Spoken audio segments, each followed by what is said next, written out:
Srochniy yangilik bilan chiqyapman. Aynan siz uchun manfaatli bo'ladigan do'stim, qarang. Subhanalloh. Qaranglar do'stlar, qaranglar. Xullas, sizlar Rossiya hududidasizlar. Allohning baytiga, Baytullohga qalbingiz ila oshiqsiz. O'zbekiston, Qirg'iziston, Tojikiston fuqarosi bo'lishingizdan qat'iy nazar, sizlarni Allohning baytiga, Baytullohga taklif qilamiz do'stlar. Qaranglar, mashaalloh, mazza qilib Allohning baytiga borib, to'liq holatda umra amallarini qilsangiz bo'ladi.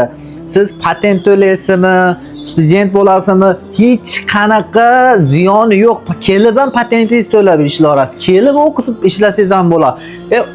Umuman muammo bo'lmaydi. Shaxsan o'zim ham O'zbekiston fuqarosiman, Allohning baytiga boraman. Aynan meni reysimda ko'ryapsizlarmi? Mana bu 5 ta 6 ta reys oldingi odamlarimiz mana duolarini olyapmiz. Inshaalloh sizlarni ham duolarni olamiz deb harakat qilyapmiz. Aynan 18-yanvardagi reysimizga hozirgi paytda 2 dona srochniy odam kerak bo'lib qoldi.